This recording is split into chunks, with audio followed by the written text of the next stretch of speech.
नमस्कार साथियों, स्वागत है आप सबका आकाश एकेडमी में। तो आज की वीडियो में हम बात करेंगे हिंदी साहित्य के कुछ और महत्वपूर्ण प्रश्नों के बारे में जो कि आपके एग्जाम के लिए काफ़ी ज़्यादा महत्वपूर्ण है। तो आप सभी विद्यार्थी वीडियो को कंप्लीट देखिएगा, एंड तक देखिएगा और किसी भी प्रश्न को स्किप मत कीजिएगा क्योंकि एक एक प्रश्न जो है काफ़ी महत्वपूर्ण है।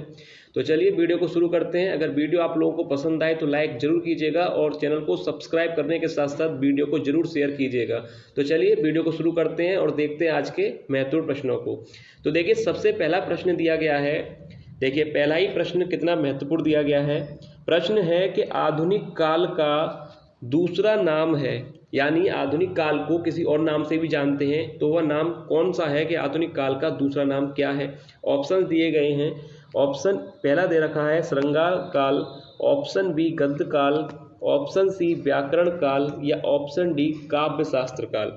तो देखिए, आधुनिक काल का दूसरा नाम अगर आपसे पूछा जाए, अगर यही प्रश्न एग्जाम में आता है तो याद रखिएगा आधुनिक काल को जो है गद्य युग यानी गद्य काल भी कहा जाता है। इसका दूसरा नाम है, आधुनिक काल का दूसरा नाम है गद्य युग या गद्य काल। तो याद रखिएगा इस प्रश्न का जो राइट आंसर हो जाएगा ऑप्शन बी यानी गद्य काल। याद रखिएगा, अच्छा प्रश्न है। आधुनिक काल का दूसरा नाम है गद्य काल।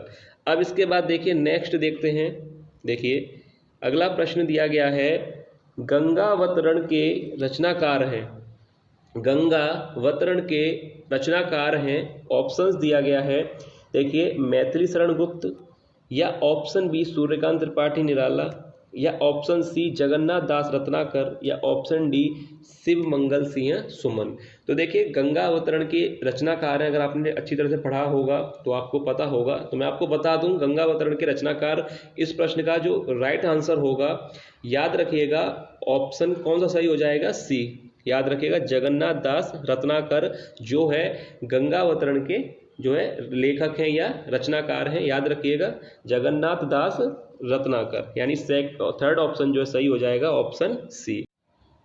अगला प्रश्न दिया गया है। देखिए, अगला प्रश्न है, काफ़ी महत्वपूर्ण प्रश्न है। नई कविता के महत्वपूर्ण कवि हैं। देखिए, अच्छा प्रश्न है एग्जाम के लिए। सबसे पहले तो आप इस पे स्टार बना लें, एग्जाम के लिए काफ़ी अच्छा प्रश्न है, पूछा जा सकता है आपसे। नई कविता के महत्वपूर्ण कवि हैं। ऑप्शंस दे रखे हैं, लोचन प्रसाद पांडे या ऑप्शन बी डॉक्टर जगदीश गुप्त या ऑप्शन सी रामेश्वर शुक्ल या ऑप्शन डी महादेवी वर्मा। तो देखिए, अगर ये प्रश्न एग्जाम में आप लोगों से पूछा जाए तो याद रखिएगा डॉक्टर जगदीश गुप्त इस प्रश्न का राइट आंसर हो जाएगा, यानी ऑप्शन बी। ऑप्शन बी इस प्रश्न का राइट आंसर होगा। डॉक्टर जगदीश गुप्त जो है नई कविता के महत्वपूर्ण कवि हैं। अब इसके बाद देखिए नेक्स्ट देखते हैं। अगला प्रश्न दिया गया है। देखिए, काफी महत्वपूर्ण प्रश्न है। तार सप्तक के संपादक हैं। ऑप्शंस दिए गए हैं, विद्यानिवास मिश्र या ऑप्शन बी मुक्ति बोध या ऑप्शन सी हजारी प्रसाद द्विवेदी या ऑप्शन डी अज्ञे। तो देखिए, ये प्रश्न भी काफ़ी अच्छा है। अगर आपसे पूछा जाए कि तार सप्तक के जो संपादक कौन है, तो याद रखिएगा ऑप्शन डी यहाँ पर दिया गया है अज्ञे। सच्चिदानंद हीरानंद वात्स्यायन अज्ञे इस प्रश्न का राइट आंसर है, यानी जो है तार सप्तक के संपादक कौन है, अज्ञे जी। याद रखिएगा ऑप्शन डी। अब इसके बाद देखिए नेक्स्ट प्रश्न देखते हैं। प्रश्न दिया गया है, देखिए, तार सप्तक का प्रकाशन वर्ष है। तार सप्तक का प्रकाशन वर्ष है ऑप्शन ए 1953 में या ऑप्शन बी 1943 या ऑप्शन सी 1935 या ऑप्शन डी 1919। तो देखिए, तार सप्तक से संबंधित प्रश्न एग्जाम में आपसे पूछा जा सकता है, तो इसलिए अभी आपने देखा पहला प्रश्न दिया था संपादक के बारे में, तो आप याद रखिएगा संपादक कौन थे। अब इसके बाद आपसे पूछा जा सकता है कि तार सप्तक का प्रकाशन कब हुआ था, यानी किस वर्ष में हुआ था। अगर ये प्रश्न आता है तो याद रखिएगा ऑप्शन बी यहाँ पर दिया गया है 1943। याद रखिएगा तार सप्तक का प्रकाशन वर्ष है 1943। ये प्रश्न भी एग्जाम के लिए काफ़ी अच्छा प्रश्न है। तार सप्तक का प्रकाशन वर्ष हो जाएगा 1943, यानी ऑप्शन बी। याद रखिएगा, अच्छा प्रश्न है। अब इसके बाद देखिए नेक्स्ट प्रश्न दिया गया है। देखिए, कितना अच्छा प्रश्न दिया गया है। संध्या सुंदरी के रचनाकार हैं। ऑप्शन दिया गया है महादेवी वर्मा, ऑप्शन बी सुमित्रा नंदन पंत या ऑप्शन सी सूर्यकांत त्रिपाठी निराला या ऑप्शन डी रामधारी सिंह दिनकर। तो देखिए, अगर ये प्रश्न आप लोगों से एग्जाम में पूछा जाए तो याद रखिएगा संध्या सुंदरी के जो रचनाकार हैं वह है सूर्यकांत त्रिपाठी निराला। याद रखिएगा, अच्छा प्रश्न है, एग्जाम के लिए पूछा जा सकता है आप लोगों से। संध्या सुंदरी के रचनाकार हैं सूर्यकांत त्रिपाठी निराला। अब इसके बाद देखिए नेक्स्ट देखते हैं। देखिए प्रश्न दिया गया है, निम्न में से शोक गीत है। देखिए पहले तो आप इस पर स्टार बना लीजिए, एग्जाम के लिए काफ़ी अच्छा प्रश्न है। निम्न में से शोक गीत है, ऑप्शन दे रखे हैं। ऑप्शन ए है सरोज स्मृति, मौन निमंत्रण, या ऑप्शन सी अंधेरे में, या ऑप्शन डी राम की शक्ति पूजा। तो देखिए अगर ये प्रश्न आप लोगों से एग्जाम में पूछा जाए कि शोक गीत, तो याद रखिएगा पहला ही ऑप्शन जो है राइट हो जाएगा, सरोज स्मृति। ये भी प्रश्न एग्जाम के लिए काफ़ी महत्वपूर्ण है कि निम्न में से शोक गीत है, याद रखिएगा सरोज स्मृति जो है शोक गीत है। अब इसके बाद देखिए नेक्स्ट देखते हैं। देखिए कितना अच्छा प्रश्न दिया गया है कि मैथिली शरण गुप्त किस युग से संबंधित हैं। मैथिली शरण गुप्त किस युग से संबंधित हैं। ऑप्शन दे रखे हैं, भारतेंदु युग से, द्विवेदी युग, ऑप्शन सी शुक्ल युग, या ऑप्शन डी शुक्लोत्तर युग। तो याद रखिएगा मैथिली शरण गुप्त अगर आपने पढ़ा होगा उनके जीवन परिचय के बारे में, तो मैथिली शरण गुप्त जो है किस युग से संबंधित हैं, यानी ऑप्शन बी द्विवेदी युग। याद रखिएगा द्विवेदी युग से संबंधित हैं मैथिली शरण गुप्त। अब इसके बाद देखते हैं नेक्स्ट क्वेश्चन दिया गया है।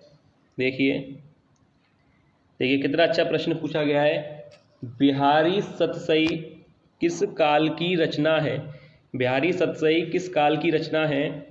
ऑप्शन दिए गए हैं, ऑप्शन ए आदिकाल की, ऑप्शन बी भक्ति काल की, ऑप्शन सी रीति काल की, या ऑप्शन डी आधुनिक काल की। तो देखिए बिहारी सतसई किस काल की रचना है, सरल प्रश्न है, आप लोगों को पता होगा इसका आंसर। तो देखिए बिहारी सतसई के बारे में अगर आपसे पूछा जाए कि किस काल की रचना है, तो याद रखिएगा ऑप्शन सी यानी रीति काल की ये रचना है। बिहारी सतसई जो है रीति काल की रचना है, याद रखिएगा सरल प्रश्न है। और इसी तरह के प्रश्न जो है आपको एग्जाम में देखने को मिलेंगे। अभी देखिए इसके बाद नेक्स्ट प्रश्न दिया गया है। देखिए प्रश्न दिया गया है, तीसरा सप्तक का प्रकाशन हुआ था। तीसरा सप्तक, देखिए हर बार मैं आपसे कहता हूँ सप्तक से संबंधित प्रश्न जो है हिंदी की परीक्षा में पूछा जाता है, इसलिए आप जो सप्तक का जो प्रकाशन वर्ष है, संपादक है, इनको अच्छी तरह से देख लीजिएगा क्योंकि इन पर आधारित प्रश्न जो है जरूर बनता है। अब जैसे यहाँ पर प्रश्न पूछा गया है, तीसरा सप्तक का प्रकाशन हुआ था यानी किस वर्ष में हुआ था। ऑप्शन दिए गए हैं 1943 में, या ऑप्शन बी 1951 में, या ऑप्शन सी 1955 में, या ऑप्शन डी 1959 में।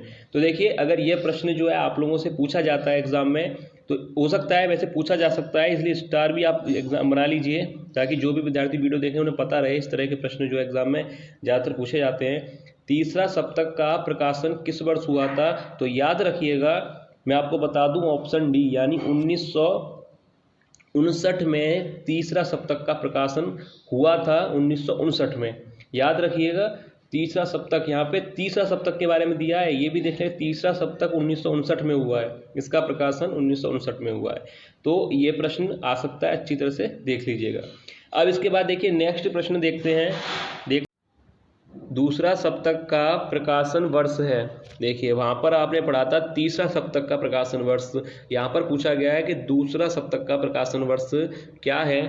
ऑप्शन दिया गया है 1943 में, 1951 में, या 1955 में, या 1959 में। तो देखिए अगर ये प्रश्न आपको याद रखने हैं, मैंने पहले ही कहा था संपादक सप्तक की प्रकाशन वर्ष जरूर याद रखिएगा। अब देखिए दूसरा अगर सप्तक के बारे में आपसे पूछा जाए तो ऑप्शन बी यानी 1951 जो है राइट आंसर हो जाएगा, ऑप्शन बी। याद रखिएगा 1951 में जो है दूसरा सप्तक है, और 1959 में जो है तीसरा सप्तक का प्रकाशन हुआ था। तो दोनों याद रखिएगा, 1951 में दूसरा और 59 में तीसरा।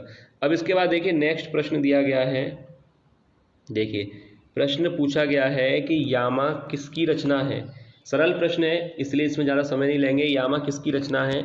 Option A Jaishankar Prasad, option B Suryakant Tripathi Nirala, या ऑप्शन सी महादेवी वर्मा, या ऑप्शन डी राम कुमार वर्मा। तो देखिए यामा किसकी रचना है, इस प्रश्न का जो राइट आंसर हो जाएगा, क्या राइट आंसर होगा, ऑप्शन सी महादेवी वर्मा। सरल प्रश्न है, यामा जो है किसकी जो कृति है यानी किसकी रचना है, महादेवी वर्मा की। तो सरल प्रश्न है। अब इसके बाद देखिए नेक्स्ट प्रश्न दिया गया है।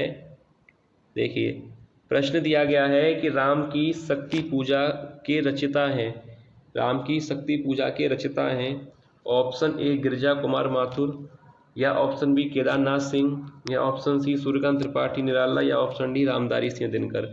तो देखिए राम की शक्ति पूजा, अगर ये प्रश्न आपको एग्जाम में मिलता है देखने को, तो इसका याद रखिएगा आंसर हो जाएगा सूर्यकांत त्रिपाठी निराला। राम की शक्ति पूजा के रचनाकार हैं, याद रखिएगा सूर्यकांत त्रिपाठी निराला इस प्रश्न का राइट आंसर होगा। देखिए अगला प्रश्न दिया गया है साहित्य लहरी के रचनाकार हैं, साहित्य लहरी के रचनाकार हैं option A Kabirdas, option B Tulsidas, option C Surdas, या ऑप्शन डी नावादास। तो देखिए यह प्रश्न भी काफ़ी अच्छा प्रश्न है एग्जाम के लिए। साहित्य लहरी के रचनाकार या के बारे में अगर आपसे पूछा जाता है तो याद रखिएगा ऑप्शन सी यानी सूरदास जो है साहित्य लहरी के रचनाकार हैं, याद रखिएगा। कबीरदास, तुलसीदास और नावादास गलत है, सूरदास जो है साहित्य लहरी के रचनाकार है, याद रखिएगा। अच्छा प्रश्न है, आप लोगों से एग्जाम में पूछा जा सकता है। अब इसके बाद देखिए नेक्स्ट प्रश्न देखते हैं। देखिए प्रश्न दिया गया है कि साहित्य सहचर के लेखक हैं, अभी पूछा गया था कि साहित्य लहरी, अब यहाँ पर पूछा गया है कि साहित्य सहचर। दोनों रचनाओं में काफ़ी अंतर है, दोनों के रचनाकार भी अलग हैं। साहित्य सहचर के लेखक हैं option A Mahavir Prasad Dwivedi, Hazari Prasad Dwivedi, option C Gulab Rai, या ऑप्शन डी जयशंकर प्रसाद। तो देखिए साहित्य सहचर के लेखक के बारे में अगर आपसे पूछा जाए तो याद रखिएगा हजारी प्रसाद द्विवेदी इस प्रश्न का राइट आंसर होगा। साहित्य लहरी के सूरदास हैं और साहित्य सहचर के हजारी प्रसाद, दोनों में अंतर याद रखिएगा, गलत मत कीजिएगा। साहित्य लहरी सूरदास, साहित्य सहचर के हजारी प्रसाद द्विवेदी, दोनों प्रश्न अलग हैं, दोनों ही के रचनाकार अलग हैं, याद रखिएगा। तो ये था आज की वीडियो का जो है लास्ट प्रश्न। तो उम्मीद है कि आप लोगों को वीडियो पसंद आई होगी, आज के जो है प्रश्न आप लोगों को पसंद आए होंगे। अगर वीडियो आप लोगों को अच्छी लगी है तो लाइक जरूर कीजिएगा और चैनल को सब्सक्राइब करने के साथ साथ वीडियो को शेयर जरूर कीजिएगा। तो चलिए मिलते हैं नेक्स्ट वीडियो में ऐसे ही और महत्वपूर्ण एमसीक्यू के साथ। तब तक आप लोग तैयारी करते रहें, अपनी अच्छी तरह से मेहनत करते रहें, सफलता जो है आपको जरूर मिलेगी।